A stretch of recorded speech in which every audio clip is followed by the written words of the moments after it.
Welcome to one more panel. The title of the panel is Financial Power Aligning Defense Investments with Strategic Priorities. My name is Panos Charitos. I'm honored to be here and to be the moderator today. With me in this panel, Mr. Artis Pabriks, former Deputy Prime Minister and Minister for Defense of the Republic of Latvia, Executive Director of MilTech Latvia today. Thank you for being here with us. Mr. Irakli Alasania, former First Deputy Prime Minister and Minister of Defense of Georgia. Thank you, Mr. Alasania. And Federico Menna, Chief Executive Officer, 28 Digital. Thank you very much. Before we are starting, first of all, I will try to make it fast, to gain the time that we lost before. We were supposed to have here with us Mr. Kyriakos Pierakakis, the Minister of National Finance and Economy for Greece, and the President of Eurogroup. Unfortunately, he is abroad, as I'm informed, so we're going to have a short message from him through video, and after that we're starting our conversation. So let's go to the video. Ladies and gentlemen, dear friends, for the past 3 decades, most of Europe treated security as what effectively was a residual line on the budget, what remained after everything else had been funded. That era is now over.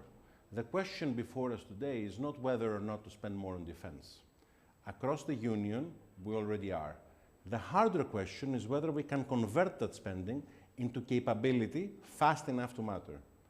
Deterrence in 2026 is no longer a function of public budgets alone. It's a function of how quickly capital, public and private, domestic and cross-border, can be mobilized, allocated, and turned into ships, satellites, munitions, and the industrial base that produces them. And here, candidly, Europe has a delivery challenge. Consider the arithmetic. Member states have committed to defense spending levels unimaginable 5 years ago.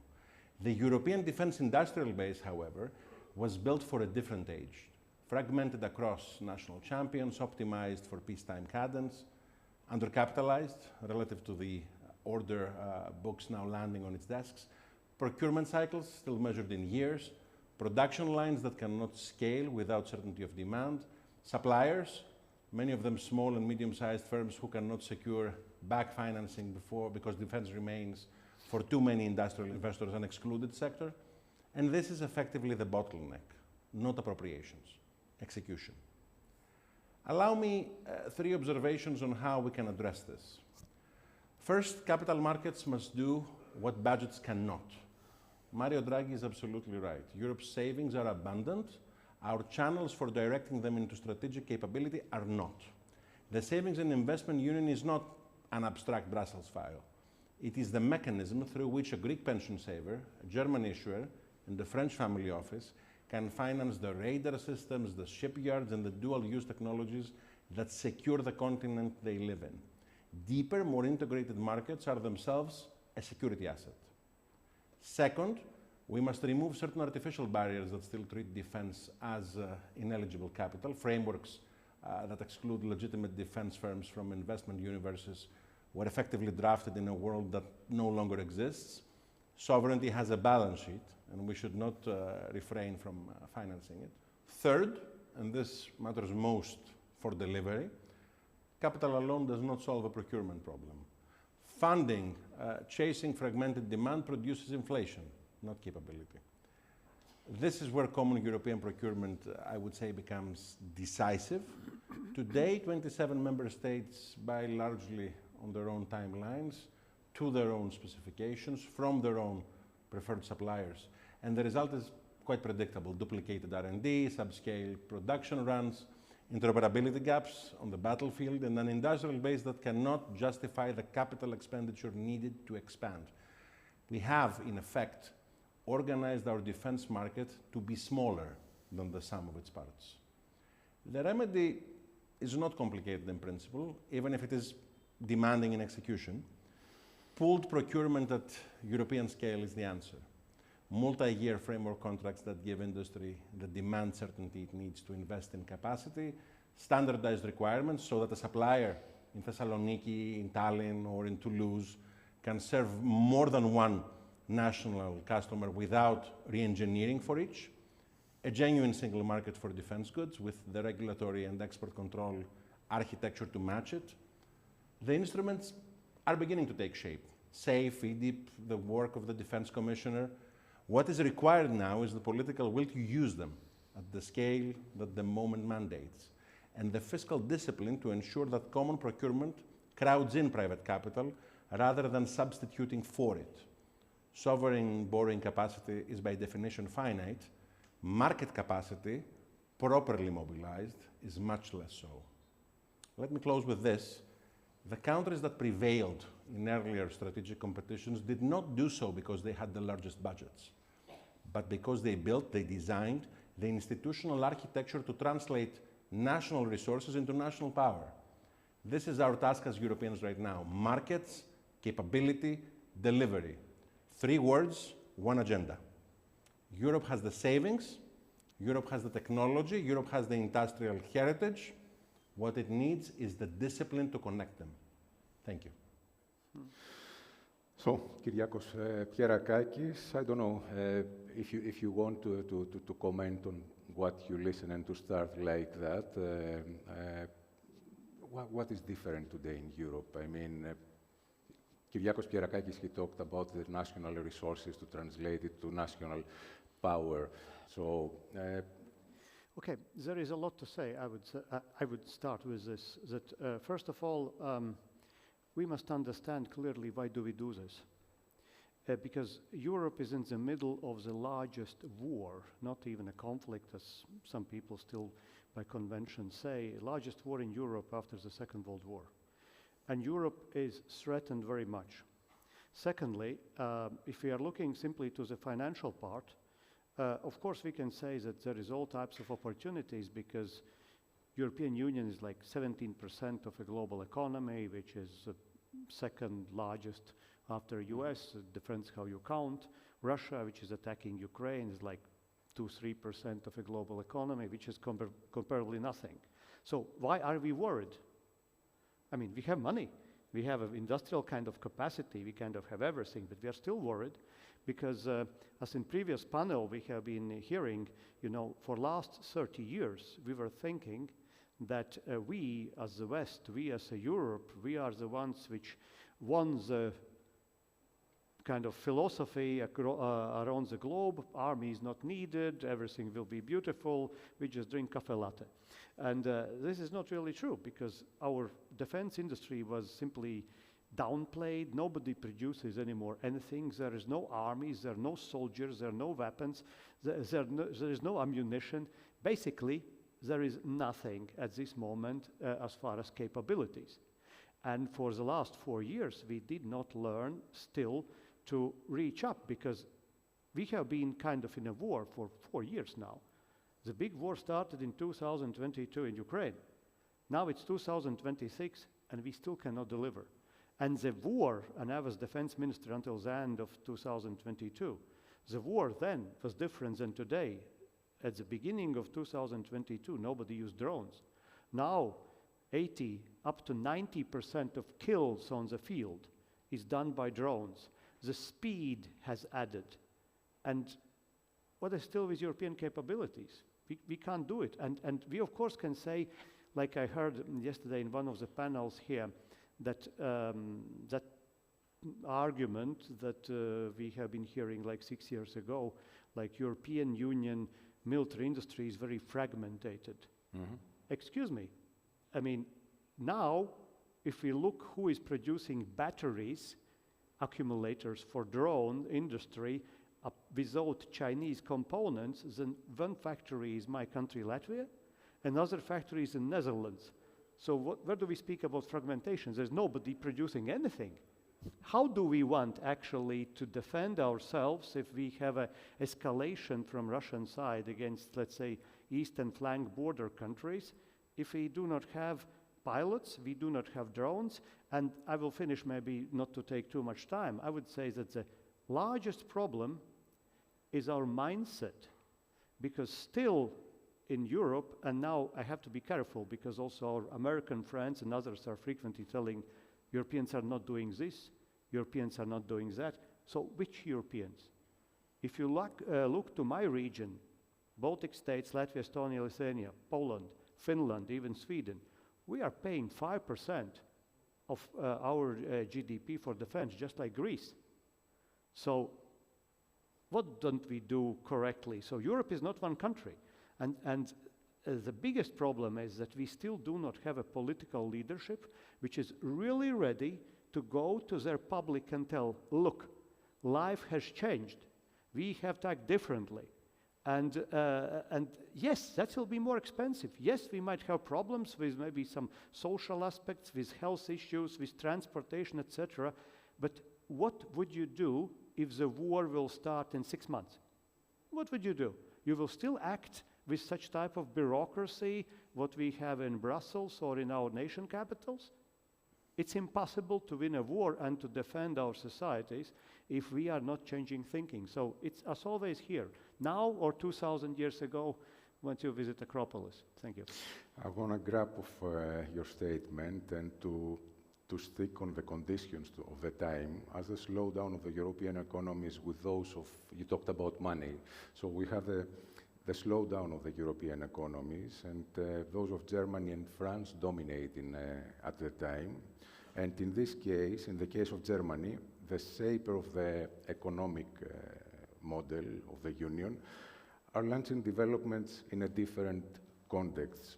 So in this case, we have the shaping of social policies in this period in more evident and necessary than any previous time. So I want to go to Irakli and to ask how you can combine a social policy in a European Union that needs it with a defense policy that is asking more and more money from the budgets of the members of the Union. It's to be. Well, Georgia is not a member of the European Union yet, but of course, first of all, I want to join the chorus of participants at this conference. Gratitudes towards the organizers. Everything is so smooth and great, and thank you for hosting us. Well, I'm not going to repeat the things which I fully agree with my colleague, what he was saying, but what we see from our perspective, that always Europeans' attitudes towards possible threats in the region, in Caucasus, or it's going to be in Ukraine, was always filled with the half measures. Half measures in, like, I want to remind you the Bucharest summit that was in 2008, and Ukraine and Georgia was granted half measure sentence in the communique that one day Georgia and Ukraine will become the members of NATO. That half measure, I believe, from my perspective as a defense minister, at that time I was the ambassador to the United Nations, we thought that it will bring more trouble rather than more stability, because we are not on the course of integration to NATO. It was just a sentence, but the Russians used this time between having MAP to start provoking the confrontation which happened in Georgia. So I think preparing the European society for being, it's evident now, because what Ukrainians are doing, they are fighting for our old independence. It's European independence, sovereignty, Georgia and whole region. So I think, as I'm talking with the European friends and colleagues, they are aware of this. But there's a lack of courage how to translate this to the policies that will be directly tied to more financial, military support to Ukraine, that they need to withstand this war. I also want to echo what our colleague was saying in the video interview, that now I think the first time after this technological revolution that happened in the warfare, small and medium-sized nations has the ability to have the protection capabilities to deter the bigger, much larger adversary. And I think specifically that's where budgets should be actually targeting. It should be smart targeting to the robotics, to the drone warfare. These are the things, and also the wargaming now with this AI, it's going to be actually much more useful to the nations, because they will not predict precisely how the war will end, but it's going to give you less strategic failures, and they're going to expose what are your vulnerabilities to fill in before war starts. And second point I want to make is that we're talking, obviously, which is what we need to do about how to win the wars that are already started. But there should be, I think, more understanding and talking about what should we do with modern societies and modern democracies to prevent from happening. And I think the tools, preemptive economic sanctions, financial sanctions, cyber and information warfare, if these tools would have been used preventively before Russia started the launch of the war, there's quite a good argument to make that they might dissuade Russia for escalation, because they would see clearly what was coming in their direction. So I think there are a lot of opportunities with this new era of the warfare that the small and medium-sized countries can have. On the Russia, yesterday our colleague Timmerman, I think, said that Russia will be in nearest future the threat for Eurasian countries, either aggressive Russia or either the disintegrated Russia. Both of them will be a greatest threat to us, and that's why our planning should encompass both of the threats. Okay, and I'm going back to Artis, more or less with the same question. There is a big discussion now in Europe and disappointment in the same time for the role of the United States of America and the involvement of NATO in the defense system, in the defense status of Europe. I mean, Europe in the past had what? Had a cheap defense from United States of America and cheap technology from Asian countries like China. So after COVID, this changed. I mean, from the cheap technology from Asia, the companies, especially China, they want to keep the technology for themselves. So we have to put the hand in the pocket deeper than in the past and to build and to create. But on the other hand, the new facts of NATO and how NATO stands towards the European security, it's a kind of surprise, or it was a kind of surprise, not anymore, for the Europeans. So I don't know what it was more hurtful, I mean, and more destructive for the European defense. The reality of the reality in Ukraine and the war that is still on, or the treatment by the United States of America and the American president who changed the status of involvement here? Well, the answer is complicated and comprehensive. Let's put it like this. So, first of all, it's very clear that United States complains about inability of European nations, let's put it like this, of the Western European nations to step up their duties and parts within NATO. They are very justified. That's very clear. Why should Americans pay for our security? And many countries in Europe have been neglecting that. That's number one. Number two, clearly that I think United States also very much benefited and would benefit for their presence in Europe, because their presence in Europe is deterrence. For instance, American troops are first of all deterrent against any type of aggression towards Europe in a psychological sense. But in larger context, of course, Americans have been benefiting through European bases to project their power in many other regions. If Americans would not be in Europe, then they would also cease to be, let's say, the global power and risk to turn into regional power, either Western Hemisphere or something else. So it's not so simple.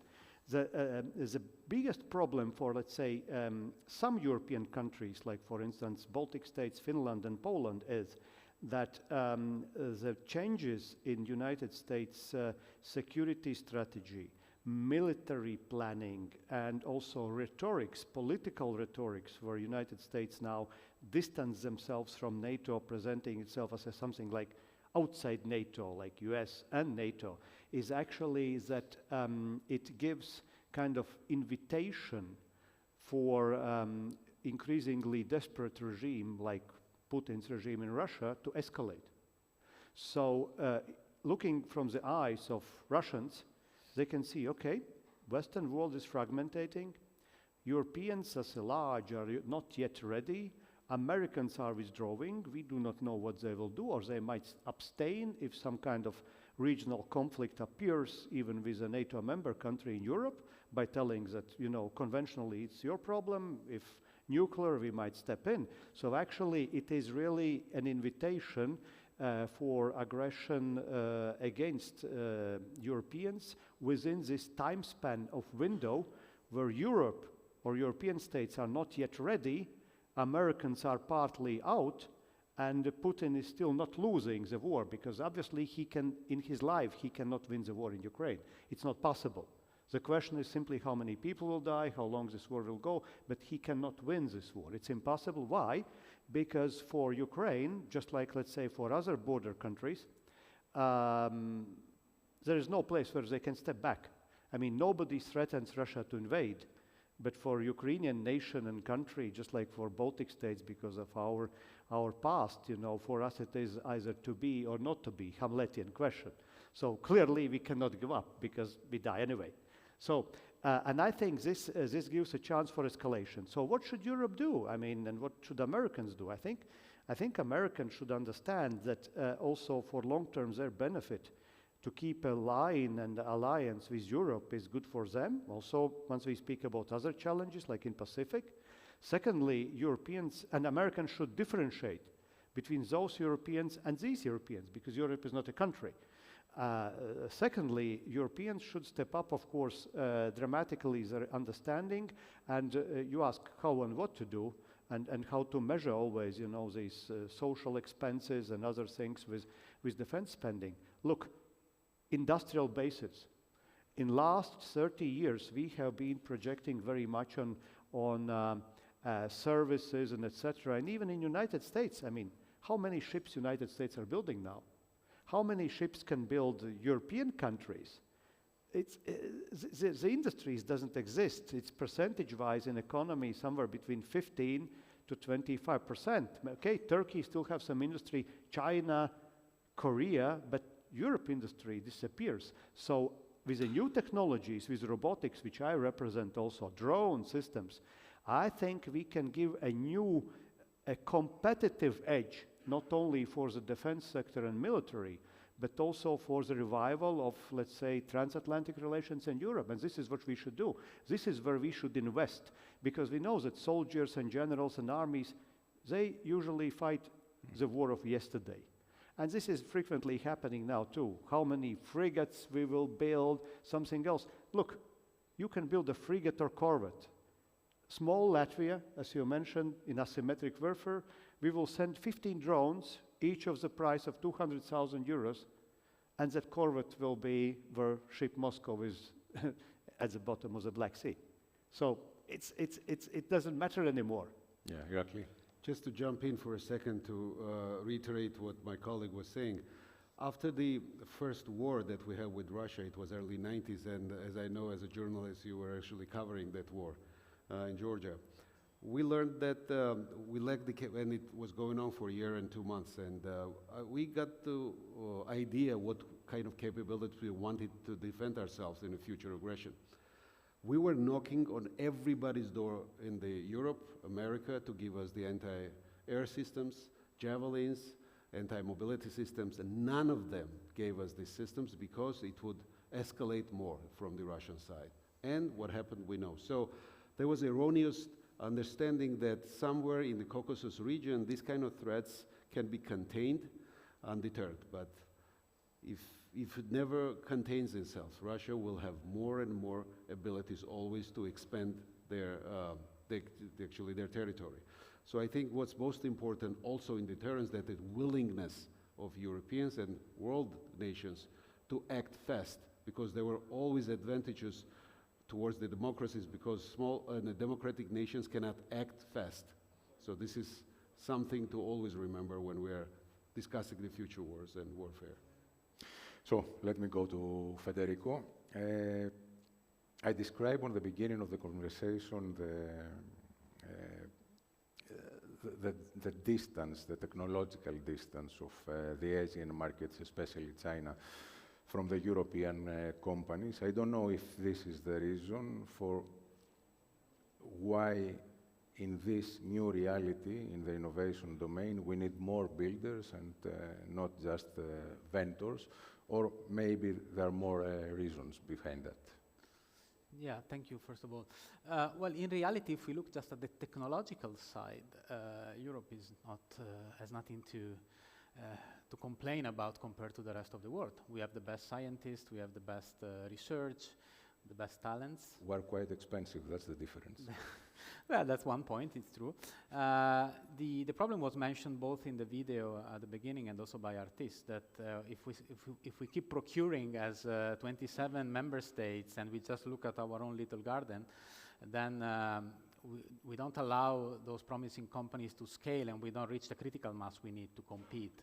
So it's really a matter of scale rather than a matter of technological divide, in my view.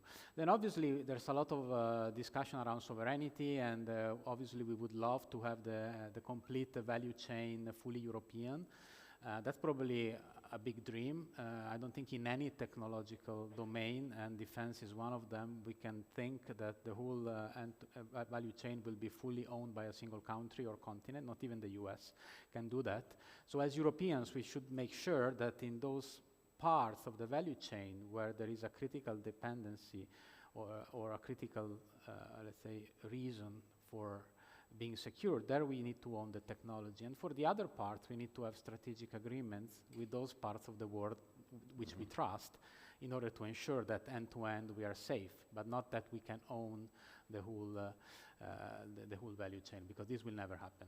And this would also allow Europe, and that's maybe the second problem, to focus. Currently, Europe is investing a lot in technology. I think if you take Horizon Europe, is the largest, by far the largest public investment in research and innovation. But it is spread over all kinds of sectors and all kinds of domains, even those sectors where it's already clear that Europe cannot catch up. Platform economy is one of them. There are others that we can still compete, and others where we are still leading, like quantum. So we should make those bets and those big investments in those areas, yeah, and then, okay, we need to forget about some things that unfortunately we lost. But if we focus our investments on quantum is one of those, on robotics, then no doubt that Europe can catch up. And then once the ecosystem is there, then you will see that also the financing gap will be covered. So the financing is only one part of the picture, but I think all in all, the real pain point is that we are still a very fragmented market and not a single ecosystem that work together towards a much stronger defense market across Europe.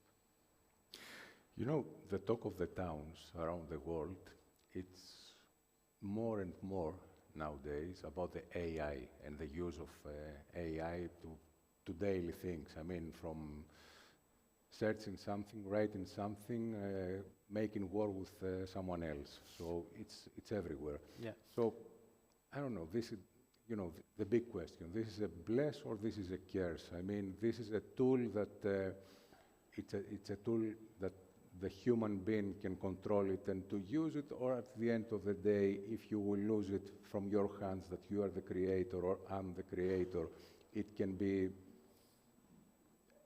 a distraction. Well, you know, I'm a big fan of technology, and I do think technology is the only solution to keep growing and ensure, especially as European, that we have a sustainable European way of life. So I do think it's important to use AI. I don't think, if you think about maybe 20 years ago, maybe it was not so, or maybe 30, it was not so common to enter in a public office and see a laptop or a computer. Now, you would be surprised if you enter in any office, in any domain, and there is no computer. So everyone is using the computer. So AI will be the same. In a few years, everyone will be using AI. And in defense, obviously, both the attackers and those that are defending themselves. The point is, in my view, to make sure that, first of all, we educate people in using the technology, both the specialists, those that are already working, that they need to adapt their way of work with AI, but also the general public. It's not, we cannot think that people can forget about technology because they will use it anyway. It will affect their life. It's like cybersecurity. Everyone should have a basic understanding because everyone is using their mobile phone to access their bank account or things like that. So it's important to work on the education side to address the use of technology. Then we need also to be a bit bolder when it comes to AI. So far, I think the attackers are using more technology than we used to defend, and I think that has to change. This applies to many fields, but including defense. And then the third one is to set up a proper governance frameworks. It's not about regulating only, it's about setting boundaries, because setting boundaries also allows people to understand whether technology is used in the proper or in a proper way or not. Because then there are boundaries. These boundaries may be wrong or may be artificial, but at least you know whether you are inside or you are outside. And there are many studies that shows that those companies that a few years ago started deploying internal governance frameworks for the use of AI are the ones that have way more use cases nowadays than the others, because they can immediately see whether the technology is used in the way they meant. But sometimes this governance part is a bit overlooked, and it affects, in the end, the wider usage of technology. But to go back to your question, I think there is no alternative than using AI. Otherwise, somebody else will use it against us anyway. One more question, short answer. We're talking about a federal model of defense in Europe, okay? I mean, the members of the European Union to finance our defense system and to defend ourselves, I don't know, against whoever will be the threat. At the end of the day, the needs of the countries are totally different. I mean, the needs of Sweden are totally different from the needs of Greece, and the threats that we're facing is different from Sweden or anybody else. So, is it possible, this federal model of defense? Well, we need half an hour now. Look, I would say the biggest problem of politicians is that they live in illusionary wishful thinking. And it's always nice to speak once you don't know what to do about European army or some other stuff, and we must face the reality. And reality where we live today globally, because and there is a number of challenges because of artificial intelligence, because of social media revolution, technological revolution. The reality is that currently the world is fragmentating everywhere. Organizations which were established after the Second World War are failing to face and solve those challenges what people are facing, starting with UN and ending also with NATO and European Union. So I would say that from realist perspective, we probably in the next decade will see the further fragmentation also within Europe. And what it means, what is an answer looking from the, not a perspective of an elephant, but a mouse, like my small country. I think the perspective is that we probably in the nearest years will still experience some kind of a fragmentation and at the same time a regional consolidations. Yes. For instance, in Baltic Sea region, if we have a Russian threat, if we have necessity for good transatlantic relations, that region will consolidate. Maybe somebody else will consolidate. And then after a while, maybe we can speak again about some larger organizations. But currently, we must act in a situation, in a time, space, and within challenges, in reality, not in a dreaming. Because if we will dream, we might dream our lives away and simply lose. I fully agree. I'm just going to say that it's going to be age of alliances of willing countries who have the same and common actually threats.